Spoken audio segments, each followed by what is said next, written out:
I'm Curtis L. Crisler. Hello, my name is Miss Alle. My name is Ketu Oladuwa. The name means the son who has returned home. My name is TehilaYah Yahqar Ysrayl. That means a song of praise to Yah that is rare. My name is Dees. I'm from Fort Wayne, Indiana. I am a poet, a musician, a cook. Poet, associate professor of English at Purdue University, Fort Wayne. I am a big Bible believer, so Genesis 15:13 is the prophecy that was given to Abraham that 400 years that your seed shall be in a strange land and shall be oppressed. And so it's just a statement that it's been 400 years that my people have been in this land and that we have been oppressed. And so The name means the son who has returned home. The home that I've returned to is my African self. And I'm a poet. Everything else don't mean anything. I was born and raised in Fort Wayne, Indiana. I am a poet, I am an actor, I am a communicator. I love to hear the stories of any and everyone, especially the underdog. I believe everyone has an important aspect of their life that they can share with someone, and we can always grow from that.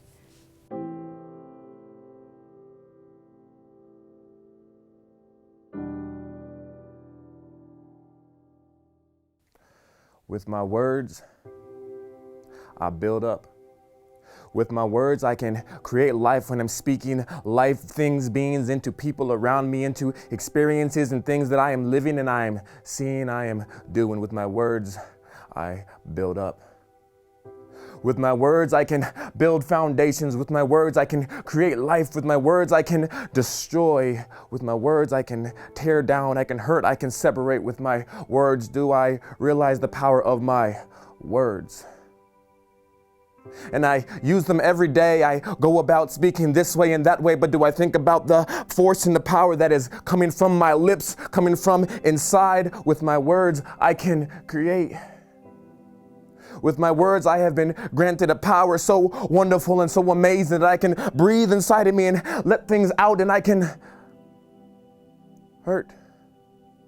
With my words, I can heal. With my words, I can bring living waters flowing from the depth inside of me, flowing and letting it consume everything outside around me. With my words do I understand where they come from. With my words do I understand the force inside of me. With my words.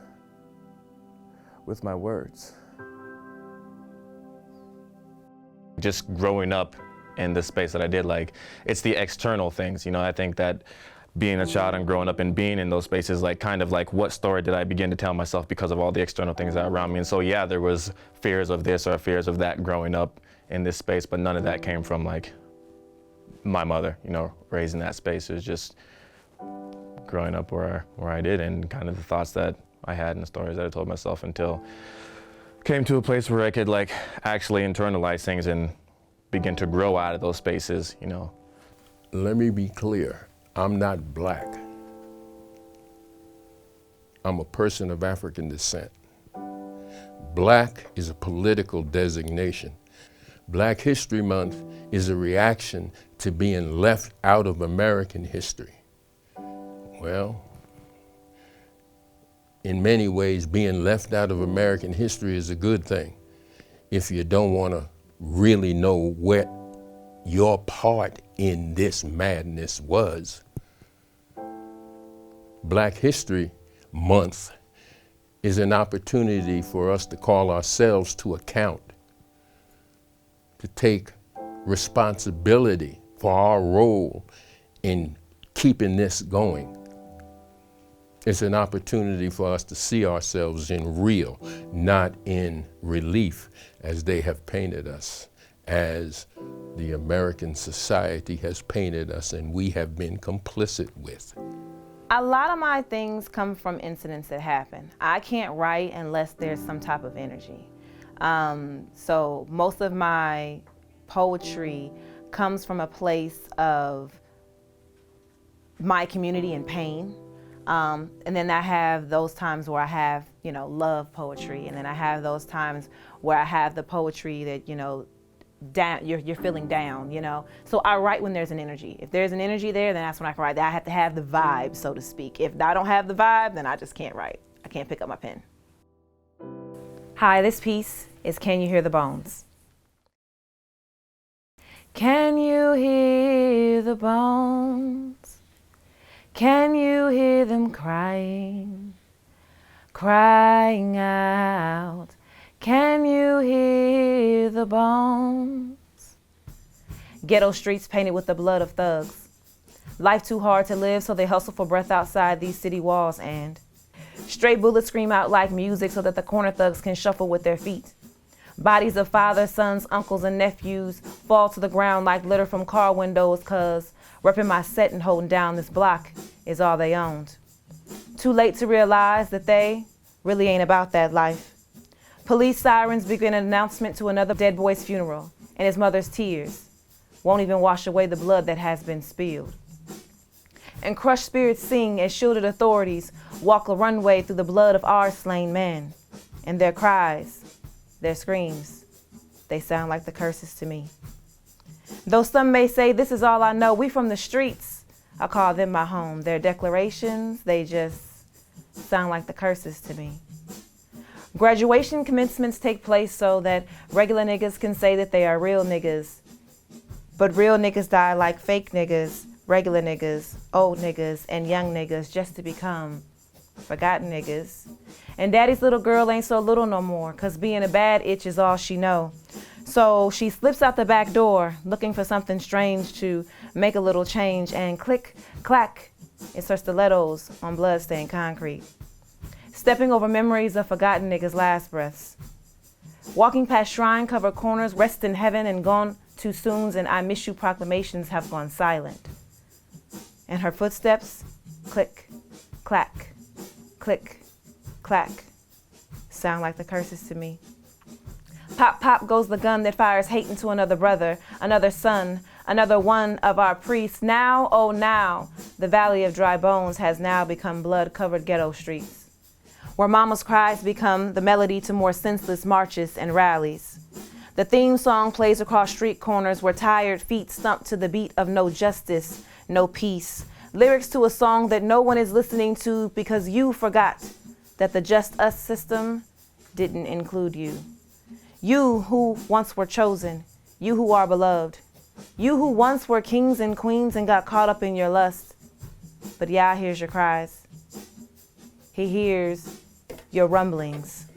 And it sounds like those Hebrews in Egypt. And it sounds like the dry bones in the valley.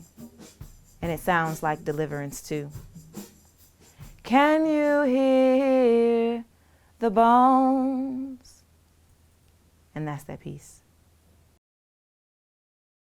So the reason why I use the term with the N-word is because I want to put a light on it. I want to be the mirror for my community, so to speak, to show us that it's not okay to call one another this word and to not use it as a term of endearment. I teach English. I tell them you have a voice and your voice matters. That's why we have all these opinions. So if you go to the library, why we have all those books? That's because everybody has a voice and they're using that voice to articulate what it is that they feel, be it retribution, alienation, happiness, sadness, and so forth. If you don't use your voice, you lose your power. And your voice shows up on anything you write, be it you're writing something, a check, essay, a poem. Your voice matters and your voice is there. You just have to understand that's what I'm looking for when I'm looking at your work. I don't want to hear you writing to me. I don't want to hear you writing like Shakespeare or like Gwendolyn Brooks.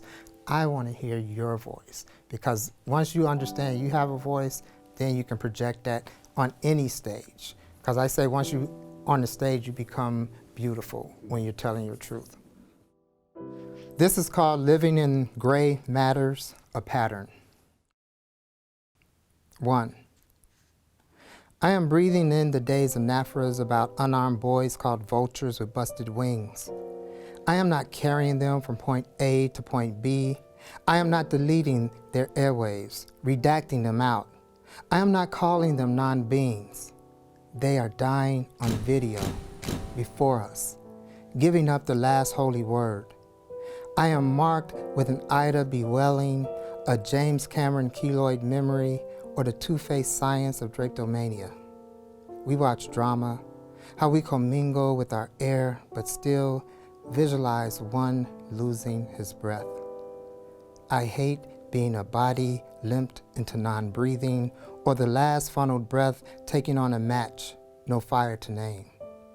So question the above.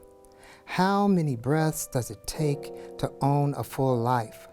What does the last gasp of one person freed into the sinuses of the living taste like?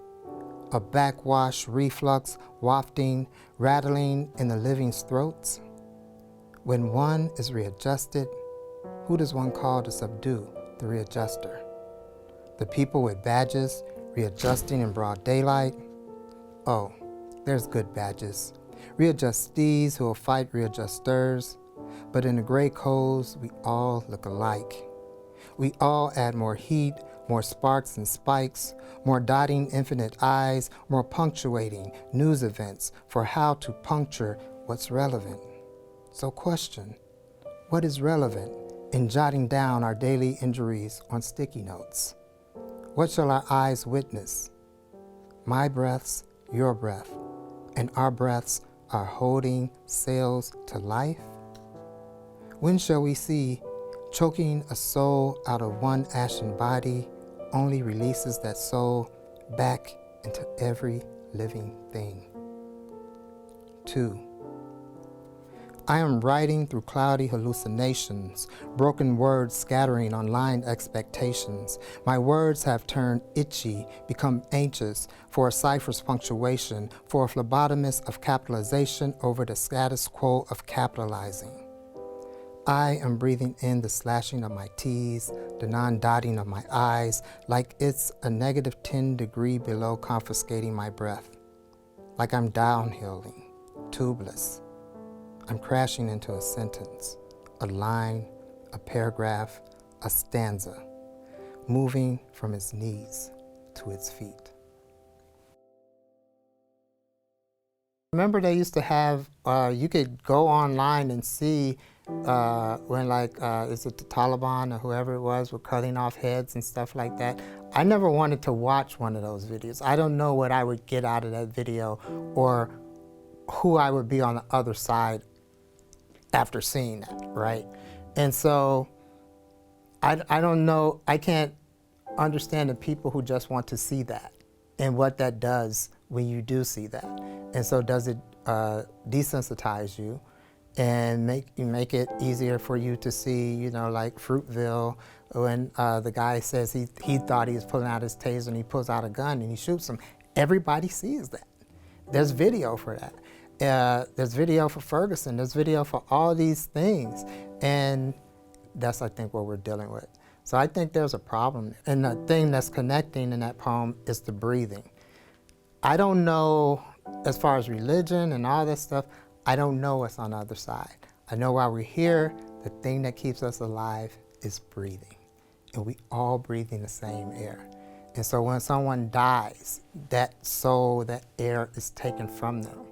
And what happens to it? It goes into the air with everybody else. So that person is still a part of us. We're still inhaling it. And so that's what I'm trying to get people to understand. You can't escape it. You may be angry at someone, be it for race, sex, gender, whatever. It doesn't take that away. You still, you know, we're all in this room inhaling the same air. I think there's already a lot of cross-cultural dialogue. The cross-cultural dialogue is coming at a place and in places where the mainstream media and the other instruments of corporate oppression and government suppression don't see it and won't publicize it. But there's plenty of cross-cultural conversation. We reach one another as human beings, and that's H-U-E-M-A-N, human beings.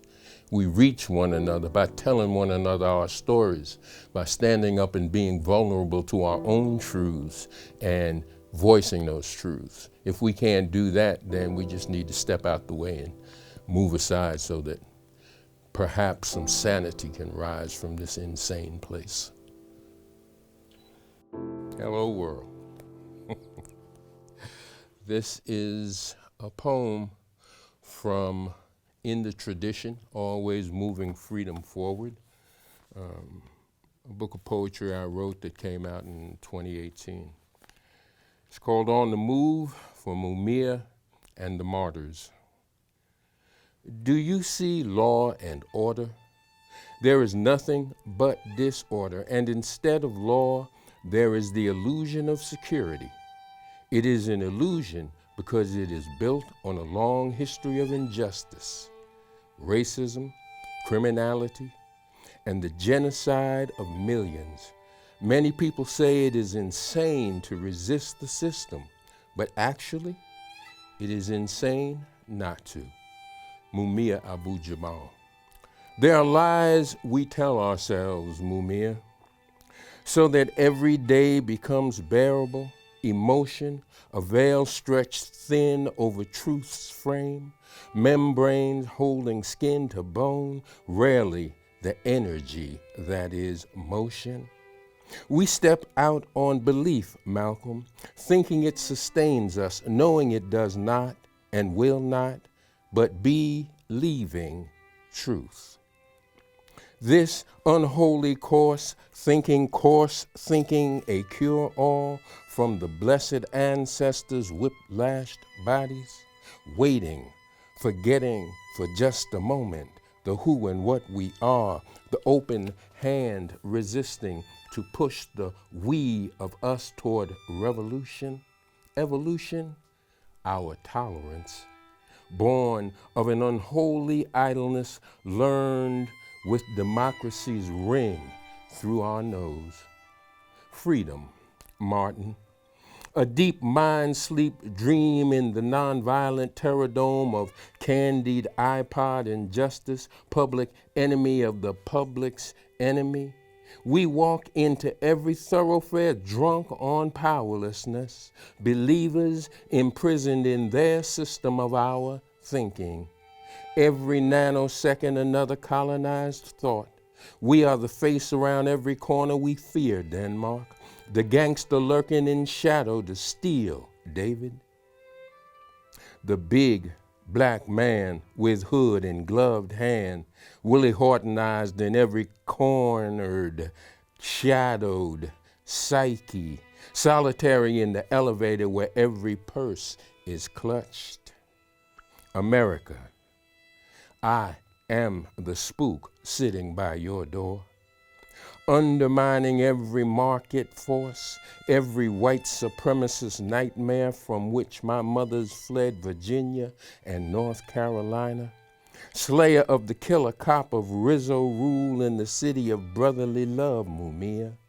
I am my daddy knocking that cracker cop down a flight of stairs in Baton Rouge and leaping over him to run north to a freedom that only existed twisted somewhere in his churched mind. Believing Jesus heavenly and fantasy. Polite Negroes speak undermining in the here up north. I am the homeless man who will not meet your eye, Angela. So ashamed that I have not made it in this land of plenty poverty, plenty poor people, plenty police beatdowns, and plenty corporate media condemnation of the 7 dirty words. I remembered in the afterthought they censored. We've become the lie in the name of truth, my ancestors, for comfort. We cancel God and fail to recognize you looking back at us from a double-sided mirror. We tell ourselves we are free, knowing we lie. So entranced are we in the entrenched depth of our own technology, Elijah, that we dare not question the boogeyman standing in fluorescence, slinging heroin and hot lead from tongues with mass destructive word at our heady self-conception. Co-creators of mayhem, whited in induced madness. We tell ourselves we've advanced, Paul, that we have a champion in the Oval Office, knowing in our secret heart there is only offal in the office at the White House. We've been had in the shell game of race, Cujo. We hold the fool card, but sleep its checking power, Betty. We eat the green orange cheese and call it food. Here we hold these truths and imagine our names spoken. We are fools, not the fool, Legba. Watches from the crossroad in the dense wood of human laughter. The toothpaste we brush with is sugared narcotic. Our medicine makes us sick. Our doctors work for drugged insurance companies and our cops are killers. We know that we can never make peace, Modiba, and that the only solution to the plague of capitalist rule is death or revolution. We know the power of the nation state rises from the barrel of the gun and Bible doctrine, Biko, and from the hate-filled interpretation of words written by manipulative men a festival of egos ago. Men writing riddles to disguise their collusion, the state on the hunt for freedom wanting wannabes, and we, too, are in hiding, running from the love that taught us. How can we speak of Martin, Malcolm, Mandela, Che, and Biko without the mention of Mumia and of love that frees? How have we become this passive nightmare our ancestors loathed? How can we speak of life when truth is captive? The body is not free, mama, if mind subdued and libidinous thinks only of being pleasured, of comfort, and the royal purple robe of high-throned, low moral security. How can we speak of Malcolm, Martin, Mandela without the mention of Mumia, who calls truth to power, who does the work, who gathers thugs and reorients them to serve their people? Is it preachers, pimps, politicians, or panther bodies in prison garb and woman flesh? Where be our foundation? Where the sacrosanct? How dare we speak of the martyrs without the mention of Mumia, who's been reaching and teaching love and sacrifice from hell's deep pit, unnoticed by the you of me in the empire of Americana, in full view of the world?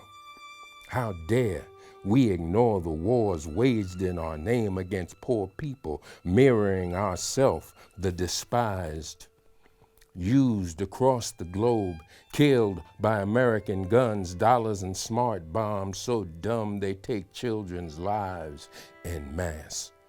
And yet, we mourn losses at Newtown and Charlestown, and every new white mass murderer is claimed psychotic. Brothers and sisters, bloodied ground in Staten Island, Ferguson, Miami, Iraq, Syria, Somalia, Afghanistan, the Congo, Central African Republic, South Sudan, and throughout South and Central America cry out for resolution, restoration, reparation. Flesh, pressed to stone, rose from liberty's torch, absent the Twin Towers, pinpointing an American landscape painted scarlet. How dare we then? How dare we now even speak without the mention of Mumia and the full-throated roar of love on the move. Peace and respect. As far as poetry, I actually started taking myself serious after college. When I've been, I went through some things and I started writing, sharing with my friends. But Ketu was actually the first person to give me a stage to express myself. My early poetry, when I first started, actually during the time of Ketu, was a little bit more Afrocentric. In fact, the letter to my brothers is specifically for Black men, men of color, speaking to them, speaking life into them, acknowledging them. Hello, my name is Miss Alle, and this is a letter to my brothers. I want you to know, you don't have to stand alone. You're not on the corner of the block, sitting on your couch counting rocks, not realizing when this is legal, your goal of escaping this hellhole was clearly a joke. Soak in your mind as there is better, you are better. Whether you never been, brother, you just been. I want you to know, you have strength that doesn't stand alone. Softening your voice only hardens a weak heart, so speak strong and let fear steer them away. It's okay that your melanin intimidates, because it's your confidence in the first beauty that you are, my brothers. You are the first beauty. You are Jah's righteous king, and every leading row you are seen. Your influence is quite keen. Don't ask Holly weird. They know exactly what I mean.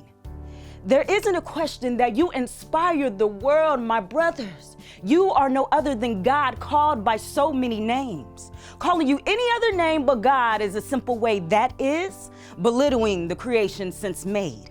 In Jah's image, you quake the phonies. It's your bloodshot eyes that make us all bow to your presence. You see, heaven is right under your arm. And as unnatural as they say, that's where we all belong. You see, what's happening now is an injustice delay. But my strong melanins, don't you ever fret. After your flesh is gone, your soul will always continue to be. Your spirit will always linger. You come in all different shapes and sizes, but even castration could not demolish such a vigorous heart. Every day has to be the start of the solution. To the already begun revolution, my brothers, you do not have to stand alone. Let me say that again. You do not have to stand alone, but know who stands firm with you. As modern as the day, the fight has been relevant for 400 years. So I want to encourage you to be a warrior, a leader, a teacher, a healer. In simple, lame terms, my brothers, we need you. It literally comes down to you and I talking just like this. That's it. Because, most people don't actually do that. And getting on social media does not count. I also think that sometimes people get in that type of circle and it's all about my opinion, and not really listening to what you're saying here, your life. We don't take time with children. And then when it comes to adults, we don't take time either. See, I was there from the beginning. There was a breath that went out, and you picked me up. You picked me up and you took the gifts that I have and you used me in the way, and it was wonderful and it was lovely. You create, you create, you create. You use me to create freedom inside of this world that you live in, and I love it. You create. See, I was there from the beginning, and you take me and you use me. All of the things that are inside of you, I am a part of when they come out of who you are. But I see you now. Over here, you stand and you create money, life, and everything good over here. Sadness, brokenness, destruction, you create. I'm a part of it all. See, I was there from the beginning. And why, oh why, oh why do you use me to separate? See, no, that's not why I'm here. Don't use me as a wall. Don't use me as a fence. Don't use me as a chasm to separate you from those who aren't next to you. See, I break the boundaries of the things around you. There is nothing that I can't break down. There is nothing that can keep you and keep me apart. See, because I'm apart, I am here, I am now, I am there, I am inside, I'm around.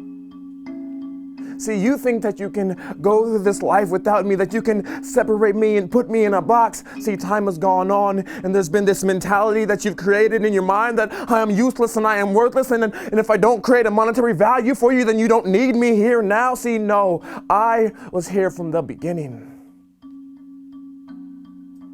You can't separate me from you. See, I was here from the beginning.